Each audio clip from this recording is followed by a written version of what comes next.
Hi guys, welcome to BI Money. Cryptocurrency market को देख के कोई भी इस टाइम पे अच्छा महसूस नहीं कर रहा है, क्योंकि बिटकॉइन करेक्शन दिखा रहा है। ऑलमोस्ट $15,000 के आसपास आ गया था और अभी थोड़ा सा रिकवरी दिखा रहा है। लेकिन ऑल्ट कॉइन्स जिनके अंदर एक मोमेंटम आई थी, वो यहाँ पे थोड़ा परेशान होते देखने को मिल रहे हैं, प्रेशर के अंदर देखने को मिल रहे हैं। लेकिन ओवरऑल मार्केट के अंदर चल क्या रहा है, इसको समझना ज़रूरी है। और क्या न्यूज़, क्या अपडेट निकल के आ रही है और क्यों इतना प्रेशर दिख रहा है बिटकॉइन और क्रिप्टो करेंसी के ऊपर। लेकिन आपसे मैं थोड़ा सा अलग सवाल पूछता हूँ। आज ये इथेरियम ऑलमोस्ट $3650 पे है। एक महीने पहले ऑलमोस्ट $2100 पे था। तो यहाँ से ये $3800 जाने के बाद $3600 पे आ गया है। क्या हम इसको करेक्शन की तरह लें या हम सोचें कि भैया सब कुछ ख़त्म हो गया है। XRP जो $2 के भी नीचे था, $3.5 लगा के अभी $3.1 के आसपास चल रहा है। हम इसको करेक्शन की तरह लें या इसको सोचें कि भैया मामला ख़त्म हो गया। लेकिन यहाँ पे BNB ऑल टाइम हाई बनाया, $800 से ऊपर पहली बार गया और यहाँ पे इस टाइम पे $770 $760 चल रहा है। इसको क्या लें? आप हेल्दी करेक्शन की तरह लें या सोचें कि भैया मामला गड़बड़ है। तो ये सवाल हैं, हमें खुद से पूछने हैं। लेकिन आपको एक चीज़ जो हम लगातार समझाने की कोशिश करते हैं, अगर अच्छे कॉइन में बने हुए हो तो देर सवेर में वो अच्छा करेंगे। लेकिन ये प्रेशर फ़िलहाल क्यों देखने को मिल रहा है, ये एक सवाल है जो आप सबके मन के अंदर होगा और मैं इसको समझाने की कोशिश करूँगा। क्योंकि मैं बहुत कुछ सर्च मार रहा था, लेकिन कुछ ऐसा नहीं मिला जिससे लगे कि हाँ यार मार्केट के अंदर बहुत प्रेशर है या इसकी वजह से एक बड़ा क्रैश देखने को मिल सकता है। अब यहाँ पे जब वो नहीं है तो यहाँ पे हो क्या रहा है वो समझना ज़रूरी है। और कॉइन्स अगर डिप में मिलें तो भैया उस चीज़ का फ़ायदा उठाना चाहिए। हमें तो पर्सनली ऐसा लगता है, क्योंकि मौका मिलता नहीं है। जब मौका मिलता है डिप में कुछ कॉइन मिल जाए तो अपॉर्चुनिटी की तरह उनको देखना चाहिए। तो वो भी इस बारे में बात करेंगे। बहुत कुछ है बात करने को, समझाने को। ये हमारा चैनल है बीआई मनी के नाम से। हम यहाँ पे कोशिश करते हैं दोस्तों कि यहाँ पर आपको अप टू डेट रखें, क्या मामला चल रहा है, क्या न्यूज़ अपडेट निकल के आ रही है। और ये चैनल को सब्सक्राइब ज़रूर कर लीजिएगा। हम लगातार यहाँ पे चार्ट्स के माध्यम से भी समझाने की कोशिश करते हैं, कहाँ सपोर्ट कहाँ से टेक्निकल है। तो ये आपको समझ में आना चाहिए, क्या मामला चल रहा है ये समझ में आना चाहिए। तो बहुत कुछ है आज की वीडियो में बताने के लिए। और यहाँ पे अगर हमारा जो मेन चैनल है बिटकॉइन एक्सपर्ट इंडिया, वो तो आपको पता ही होगा। अगर उसको नहीं देखा है तो उसको भी कर लीजिए, क्योंकि वहाँ तो लगातार क्रैश के बारे में अपडेट आ ही रही थी। यहाँ पे हम कोशिश करते हैं जब बहुत ज़्यादा इंपॉर्टेंट चीज़ें हों तो यहाँ पे रेगुलरली लेके आने की, या इंडिकेटर वाइज क्या लग रहा है उसके अंदर समझाने की। तो ये 2 चैनल हैं जिसको आप सब्सक्राइब कर सकते हो रेगुलर अपडेट्स के लिए, ताकि कुछ भी आपके साथ में मिस ना हो। लेकिन 2025 के अंदर अभी बहुत कुछ होना बाकी है, ये हमें समझने की ज़रूरत है। लेकिन यहाँ पे दोस्तों मार्केट के अंदर प्रेशर क्यों है? देखो 2-3 चीज़ें होती हैं।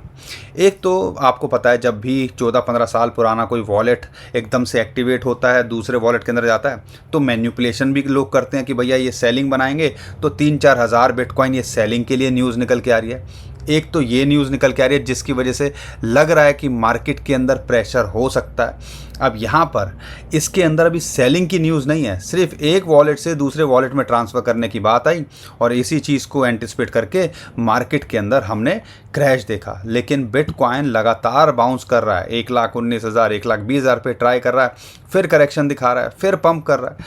तो कहीं ना कहीं पंप डंप तो चल रहा है और ये कहीं ना कहीं बताता है कि भैया मैन्युपुलेशन ज़्यादा हावी है। लेकिन यहाँ पे ऑल्ट कॉइन्स की डोमिनेंस को देखते हैं तो ऑल्ट कॉइन्स की डोमिनेंस तो 60% के आसपास आने के बाद दोबारा बाउंस बैक कर रही है। और ये जो आपको 200 डे मूविंग एवरेज दिख रहा है, वहाँ से फिर ये रिजेक्ट होके अभी दोबारा से नीचे आते देखने को मिल रही है। लेकिन ऑल्ट कॉइन्स गिर क्यों रहे हैं, उसके पीछे एक रीज़न क्या है, या बिटकॉइन के अंदर अभी सडन क्रैश देखने को क्यों मिला है? तो उसके पीछे 2-3 चीज़ें निकल के आती हैं। यहाँ पे आपको समझना पड़ेगा, कल जो है लगभग $2.3 बिलियन के USDC मिंट हुए। मैं 90 रुपये के आसपास का एक USDT मानता हूँ। तो आप कह लीजिए ऑलमोस्ट 20,000 करोड़ रुपए के USDT या USDC मिंट हुए हैं। अब इस चीज़ को आप क्या बोलोगे? यहाँ पे जो मैनिपुलेटर्स हैं, वेल्स हैं, वो कोशिश करते हैं कि भैया सस्ते में कुछ मिले, और सस्ते के चक्कर में अच्छे अच्छे जो नॉर्मल इंसान होते हैं उनकी बैंड बजा देते हैं चीप में ख़रीदने के लिए। और 20,000 करोड़ कोई छोटा मोटा अमाउंट तो है नहीं, $2.5 बिलियन कोई छोटा मोटा अमाउंट तो होता नहीं, $2.3 बिलियन। तो हमें समझना है कि इस वजह से भी कई बार मैनिपुलेटर्स इंटेंशनली करते हैं। और यहाँ पे आपको पता है माइक्रोस्ट्रेटजी ने दोबारा से स्टॉक ऑफरिंग की है 2.8 बिलियन की, ताकि वो और बिटकॉइन खरीद सकें, अपनी ट्रेजरी में जोड़ सकें। तो भैया यहाँ पर जितना बड़ा खेल लग रहा है ना, उससे काफ़ी बड़ा इस टाइम पे है। बाकी साथ के साथ एक और कंट्री है घाना, जिसने ऑफिशियली लाइसेंस और रेगुलेट करने की बात कर रहा है क्रिप्टो करेंसी प्लेटफॉर्म्स को। टेस्ला ने कोई बिटकॉइन नहीं बेचा, ये भी हमें देखना है।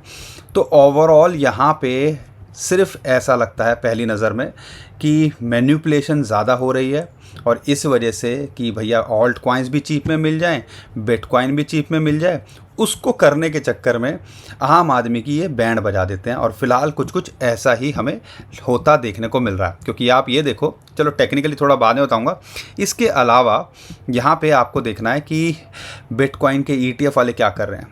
कल भी बिटकॉइन के ETF में ब्लैक रॉक ने बाइंग करी, फिडेलिटी ने तो 1000 बिटकॉइन, ऑलमोस्ट 2000 बिटकॉइन की बाइंग देखने को मिली है। और पिछले दिन भी देखते हैं तो यहाँ पे ब्लैक रॉक तो बाय कर रहा था, 2-3 दिन से ऑलमोस्ट नेगेटिव इन्फ्लो था, अब वो दोबारा से पॉजिटिव इन्फ्लो हो रहा है। तो ये ओवरऑल चल रहा है कि मार्केट के अंदर कोशिश की जाती है कि जो है चीप रेट में या सस्ते में ख़रीदने की कोशिश की जाए। लेकिन जो एक इम्पॉर्टेंट चीज़ है आपको समझना है कि यहाँ पे अगर ऑप्शन की एक्सपायरी देखते हैं, उसका प्रेशर रहता है वीकेंड्स के आसपास, फ्राइडे को। साथ के साथ में आपको पता है कि फेड के चेयरपर्सन अगर मिस्टर पॉवेल की बात करते हैं, 29-30 तारीख को उनका इंटरेस्ट रेट कट के डिसीज़न भी वो बताएंगे कि क्या होगा।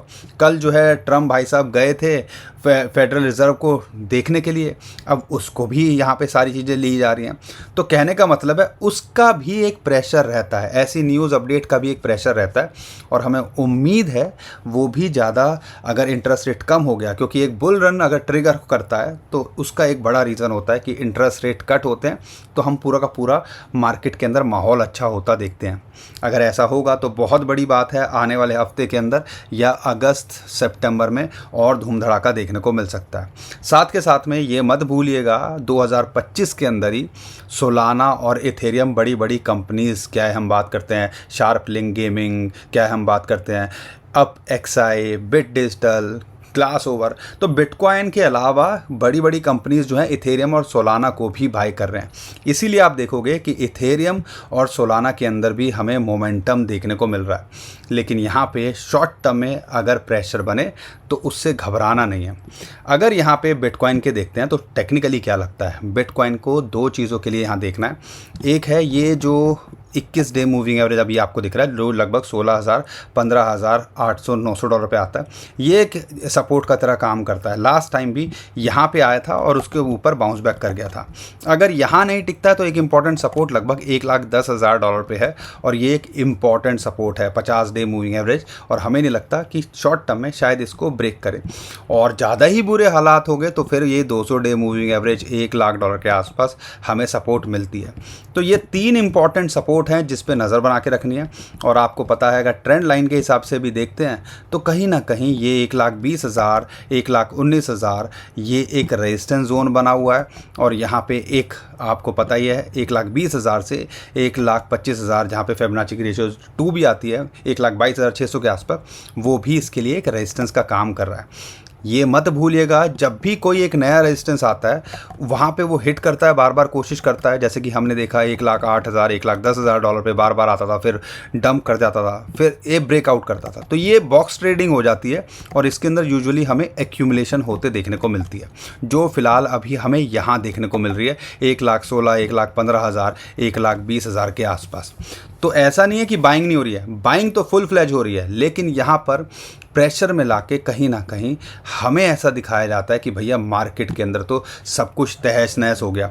और इसी तहस नहस के अंदर बात करते हैं इथेरियम, बात करते हैं ऑलमोस्ट $4000 छूने की कगार पे है, BNB $800 पहुंच गया, सोलाना $200 के बाद में करेक्शन कर रहा है। लेकिन जो छोटे कॉइन्स हैं वो बहुत ज़्यादा जल्दी डंप करते हैं, और मुझे पता है ज़्यादातर मेरे भाई बहन के पास में छोटे कॉइन हैं, तो वो ज़्यादा परेशान हो जाते हैं। और उनकी परेशानी दूर करने के लिए मैं आपको ये सारी चीज़ें इन्फॉर्मेशन दे रहा हूँ। जैसे कि मैंने बताया USDT मिंट हुए हैं, तो वो कोशिश करेंगे सस्ते में ले लें। यहाँ पे अगर CZ की बात करते हैं, उनका मानना है कि एक फोमो क्रिएट हो रहा है, alt coin index heat up कर रहा है, एक ऑल्ट सीज़न देखने को मिलना चाहिए। यहाँ पे मैं बात करता हूँ ऑथर हाइक्स की, जो कि आपके बिटमैक्स के CEO रहे हैं, फाउंडर रहे हैं। उनका कहना है 2025 में इथेरियम $10,000, और अगर हम बात करते हैं बिटकॉइन की, वो $1.5 जा सकता है। तो यहाँ पे आप मुझे बताइए आपको क्या लगता है, और ऐसी इंटरेस्टिंग वीडियो इन्फॉर्मेशन के लिए आप हमें सब्सक्राइब कर लीजिए, वीडियो को लाइक कर लीजिए। और थैंक यू, 10,000 का हमारा ये चैनल हो चुका है। उम्मीद करते हैं ये लाखों लाख में भी जाए, लेकिन यहाँ पे हम कोशिश करते हैं जो भी इन्फॉर्मेशन अपडेट हो वो आपको लगातार करने की। तो परेशान नहीं होना है, अपॉर्चुनिटीज़ को देखना है, और लॉन्ग टर्म के हिसाब से तो आपको पता ही है जिस हिसाब से वेल्स का खेल चल रहा है और सारी चीज़ें चल रही हैं, तो देर सवेर में चीज़ें और अच्छी होंगी। एक और चार्ट दिखाता हूँ आपको, ये है हमारा बिटकॉइन रिटर्न का डाटा। अब आप मुझे देखो इस चार्ट को और मुझे बताओ, क्या हमें यहाँ परेशान होना चाहिए? सेकंड क्वार्टर ज़बरदस्त रहा, थर्ड क्वार्टर भी यहाँ पे ग्रीन के अंदर है। 2021 हाफिंग के अंदर देखते हैं, एक क्वार्टर ही बेकार था, बाकी सारे क्वार्टर अच्छे थे। 2017 सारे के सारे क्वार्टर अच्छे थे हाफिंग के बाद के। 2013 सारे क्वार्टर अच्छे थे, एक ही क्वार्टर गड़बड़ था। और यहाँ पे क्वार्टर 4 की बात करते हैं, असली फोमो तो इस क्वार्टर के अंदर होना चाहिए जो क्वार्टर 4 है, यानी कि अक्टूबर, नवंबर, दिसंबर। तो हमें उम्मीद है दिवाली के टाइम पे आपकी भी एक ज़बरदस्त दिवाली मने। लेकिन ये डाटा बहुत कुछ बताता है, सारी चीज़ें हमें ऑब्ज़र्व करनी है और उसके हिसाब से हमने चीज़ें करनी है। लेकिन रिस्क उतना लेना है जितना झेल सके, और यहाँ पे जो है पोर्टफोलियो को मैनेज करना आना चाहिए। तो ये सारी चीज़ें आपको सीखनी है। अब यहाँ पे बिटकॉइन को लेके आप देखते हैं, और बिटकॉइन के अगर हम डोमिनेंस को देखते हैं, तो बिटकॉइन की डोमिनेंस दोबारा से वही 62.5 के बाद अभी एक रिजेक्शन देखने को मिल रही है। हम उम्मीद कर रहे हैं कि असली में खेल होगा जब ये 60 के नीचे आएगी। अगर ये 60 के नीचे आती है ना भाई साहब, तब हमें लगता है कि यार असली खेल तो तब होगा। और 60 के नीचे आती है तो एक आपको थोड़ा सा दिखाता हूँ, जब भी आप समझ लीजिए तब हमारा एग्ज़िट का टाइम आ गया। चलो मैं वीक कैंडल के अंदर आपको दिखाता हूँ। ये देखो, ये चार्ट का इंतज़ार कर रहे हैं, और इस चार्ट के इंतज़ार के अंदर ही अभी हम बैठे हुए हैं। अगर ये अगले 6 महीने में होगा तो कई कॉइन्स क्या क्या करते देखने को मिल सकते हैं, वो आपको आइडिया नहीं है। क्योंकि यहाँ देखो, ये देखो, जब 200 डे मूविंग एवरेज इसको ब्रेक डाउन किया था और मंथली और वीकली कैंडल इसके नीचे क्लोज हुई थी, तो हमने पंप देखा। ऐसा ही यहाँ पे लास्ट टाइम हुआ था, नीचे कैंडल क्लोज हुई थी और फिर हमने पंप देखा। ठीक है, पंप ऑल्ट कॉइन्स के अंदर देखा, इस चार्ट के अंदर डंप देखा। एक लौता ये चार्ट है जिसको देख के मुझे खुशी होती है कि ये नीचे गिर रहा है, अदरवाइज़ कोई भी खुश नहीं होता है चीज़ों को देख के। तो यहाँ पे हमें भी खुश कर दीजिएगा, इस चैनल को सब्सक्राइब ज़रूर कीजिए ऐसी इंटरेस्टिंग इन्फॉर्मेशन अपडेट के लिए। तो यहाँ पे फ़िलहाल कोई पैनिक की बात नहीं कर रही है। लेवल्स आपको पता हैं, शॉर्ट टर्म में अगर $1,10,000 भी आ जाए तो एक्सपेक्ट किया जा सकता है, लेकिन लॉन्ग टर्म के हिसाब से देखते हो तो बहुत कुछ अभी जो चल रहा है ग्राउंड पे, तो यहाँ पे होना बाकी है। साथ के साथ में अगर मैं इथेरियम की बात करता हूँ, अब आप मुझे बताओ कहाँ डंप है? इसको क्या डंप बोलेंगे? ये क्या डंप है? ठीक है, अब ये यहाँ से जाने के बाद 2400-2500 से इसको $4,000 को छूने के आसपास से अब ये यहाँ पे $3,600-$3,500 चल रहा है। क्या मैं इसको डंप बोलूँ, या भैया यहाँ सोचूं कि एक हेल्दी करेक्शन है? और अगर यहाँ तक भी आ जाए जो कि $3,300-$3,400 है, तो हम ज़्यादा शॉक नहीं होंगे, लेकिन एक अपॉर्चुनिटी की तरह लेंगे। लेकिन ऑल्ट कॉइन्स के लिए इथेरियम एक लीडिंग इंडिकेटर होता है, और हमने देखा इसने पंप किया तो दूसरे कॉइन्स ने फॉलो किया। तो हमें लगता है अगर यहाँ सस्टेन करता है तो ये $4,000 और अपने ऑल टाइम हाई का भी पोटेंशियल पोटेंशियल रखता है आने वाले टाइम के अंदर। एक सपोर्ट यहाँ मिलती है लगभग $3300 के आसपास, और एक इंपॉर्टेंट सपोर्ट $2800 से $2900 पे है। सोलाना के अंदर अगर बात करते हैं $200 के बाद अभी थोड़ा सा ये भी जो है करेक्शन के अंदर आता देखने को मिल रहा है। अगर एंट्री के लिए देख रहे हो तो लगभग 160 से $165 के आसपास इसको सपोर्ट मिलती है।